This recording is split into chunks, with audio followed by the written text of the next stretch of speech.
پچھلے دنوں ہم گجرانوالہ میں تھے تو وہاں پر ہم نے ایک چھوٹا سا کتابچہ آپس میں پڑھا، پردیسی یا مسافر، جو حدیث آپ نے پڑھی تھی، کن فی الدنیا کا انک غریب او عابر سبیل، اس پر بیسڈ.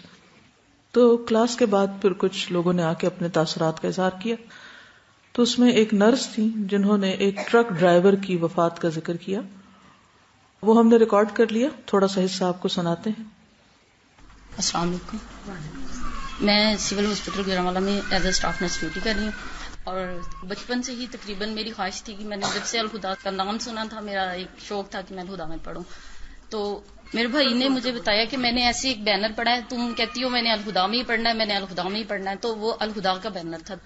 تو میں جب سے الہدا میں آئی ہوں، الحمدللہ اللہ کا بہت شکر ہے، میرے میں بہت سی پازیٹیو چینجز آئی ہیں. آج کے لیسن سے جو بات ہو رہی تھی وہ یہ کہ جو بندہ سوچتا ہے یا جو اس کے دل میں ہوتا ہے وہ وہیں پہ بند کر دیا جاتا ہے. تو ہمارے پاس ایک پیشنٹ آیا تھا سرگودا سے، وہ ٹرک ڈرائیور تھا، پتہ نہیں اس کو ڈاکوؤں نے کیوں مارا یا واللہ عالم جو بھی اس کے ساتھ ہوا، لیکن پیشنٹ بہت سیریس کنڈیشن میں آیا. میری آپریشن تھیٹر میں ڈیوٹی تھی، وہ آپریٹ ہوا. 2 دن وہ ICU میں رہا، وینٹیلیٹر پہ پیشنٹ ڈلا رہا. اس کے بعد وہ ٹھیک ہوا، کچھ بولنا شروع ہوا، تو ایک دم سے اس کی سیچوریشن ڈراپ ہونا شروع ہو گئی، اس کی بریدنگ کم ہوتی جا رہی تھی. تو وہاں جو اسٹاف تھی وہ آ کے کہتی ہیں میرا پیشنٹ بہت سیریس ہے، تو تم لوگ میرے پاس ہیلپ کے لیے آ جاؤ. ہم لوگوں نے کہا چلیں ٹھیک ہے. ہم لوگ گئے، پھر واپس آگے پیشنٹ کچھ اسٹیبل تھا، غیر ہم لوگوں کی اپنی ڈیوٹی تھی.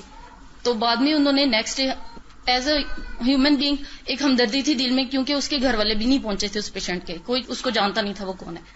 تو میں نے کہا آپ کا پیشنٹ کیسا ہے؟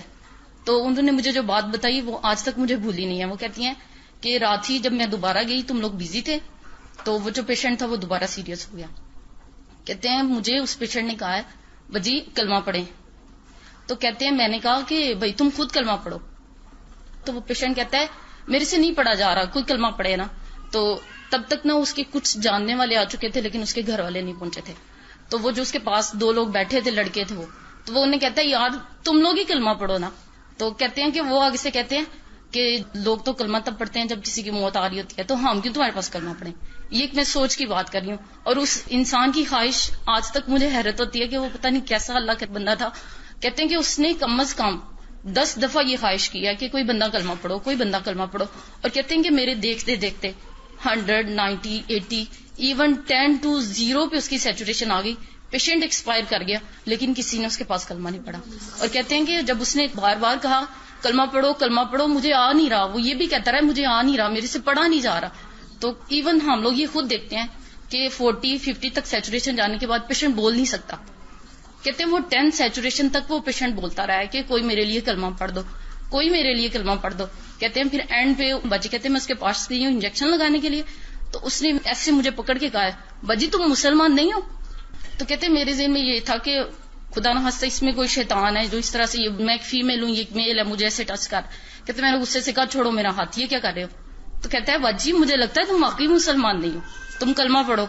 تو یہ چیز ابھی تک مجھے نہ اس پیشنٹ کی شکل بھولتی ہے نہ وہ باجی کی بتائی بات بھولتی ہے. باجی کہتے ہیں اس کے بعد سارا دن میں گھر جا کے روتی رہی جب وہ پیشنٹ ایکسپائر ہو گیا کہ دیکھو ہم لوگ کیسے مسلمان ہیں کہ ایک بندہ مرنے میں کلمے کی خواہش کرتا رہے. لیکن ایک تو اس میں یہ چیز آ جاتی ہے کہ ہم لوگوں کے کلمہ تب پڑھا جاتا ہے جب موت آ رہی ہوتی ہے، یہ سورہ یاسین تب پڑھتے ہیں جب موت آ رہی ہوتی ہے.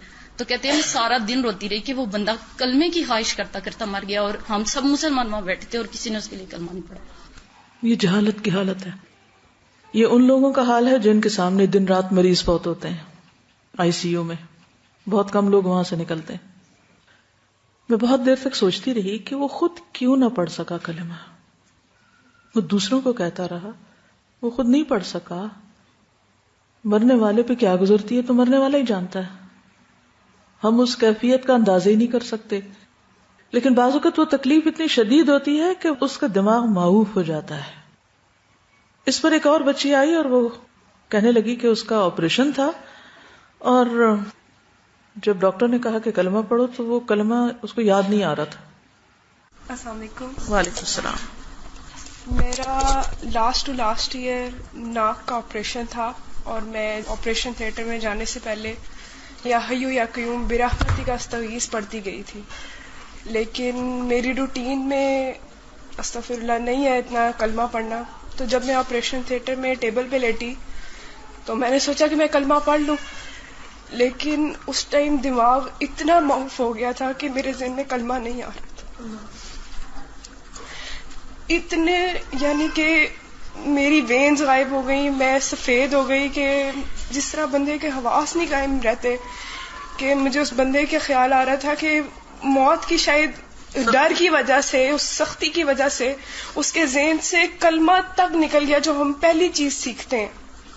صرف میرے زبان پہ یا حی یا قیوم برحمتک استغیث تھا، وہی میرے ذہن میں پہلے آیا. میں نے وہ پہلے پڑھا اور پھر مجھے کلمہ یاد آیا، آیت الکرسی یاد آئی. کہ میں یہ سوچ رہی تھی کہ جو چیز ہم روٹین میں پڑھتے رہتے ہیں وہ ہمیں بہت سخت وقت میں بھی یاد آ جاتی ہے، لیکن جو چیز ہماری روٹین میں نہیں ہوتی وہ ہمیں نہیں یاد آتی. ایک اور پیشنٹ تھی جن کا ہارٹ کا آپریشن ہوا تھا، وہ اپنے بارے میں بتاتی ہیں. السلام علیکم ورحمۃ اللہ. 3 سال ہو گئے ہیں میرے میاں کی ڈیتھ ہو گئی ہے، اور میں ذکر یہ کرنا چاہتی ہوں کہ واقعی قرآن پاک میں بہت طاقت ہے. 4 ماہ ہو گیا میرا ہارٹ کا آپریشن ہوا تھا. ہارٹ کے آپریشن کے دوران ڈاکٹروں نے کہا ہے کہ اندر آئیں. میں اندر گئی ہوں، میں نے کلمہ پڑھا ہے، قرآن پاک پڑھا ہے، میرے ساتھ تھا چھوٹا قرآن پاک. اس کے بعد ڈاکٹر نے کہا بے ہوش کرنے لگے، کلمہ پڑھی. کلمہ ایسے جیسے ذہن سے ہی نکل جاتا ہے. بچے تھے 4 چھوٹے چھوٹے. اللہ سے یہی دعا کی، اللہ میرے 4 بچے ہیں، مجھے زندگی دینا، صحت دینا. ساتھ ساتھ پڑھتی رہی ہوں. آپریشن سٹارٹ کیا انہوں نے.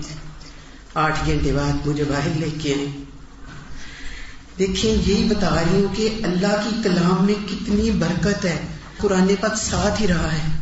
10-15 منٹ بعد مجھے ہوش آ گئی ہے. اس کے بعد بیڈ پہ مجھے لٹایا ہے اور میں نے کہا مجھے نماز پڑھائیں. ڈاکٹر نے کہا نہیں ابھی نہیں پڑھنی. میں نے کہا نہیں، میں نے اٹھ کے پڑھنی ہے. یورین بیگ میں نے اتروا دی ہے، نماز پڑھی ہے، اللہ کا ذکر کیا ہے اور اٹھ کے بیٹھ گئی ہوں. بیٹھنے کے بعد پھر میں نے کہا مجھے نماز پڑھائیں عصر کی. پھر میں نے نماز پڑھی ہے اور اس کے بعد پھر ذکر کرتی رہی ہوں. ساتھ ساتھ ہر بیڈ پہ میں گئی ہوں اللہ کا ذکر کریں، اللہ کو یاد. اس کے بعد میں خود اٹھ کے چلی ہوں. ٹھیک 10 گھنٹے بعد اتنا بڑا میرا ہارٹ کا آپریشن تھا، لیکن اللہ نے مجھے شفا دی ہے صرف اپنی کلام کے صدقے، اپنے قرآن پاک کے صدقے. اور یہ میری ساری بہنوں سے التجا ہے کہ قرآن پاک کو سینے میں بند کر لیں اور ساتھ سے یاد کریں اور اللہ کا بہت ذکر کریں. شکریہ، جزاک اللہ. ایک کے بعد ایک شخص جو آ رہا تھا وہ اسی تجربے کا ذکر کر رہا تھا کہ عین اس وقت بدحواسی میں یا تکلیف میں یا خوف کے مارے کلمہ یاد نہیں آ رہا تھا.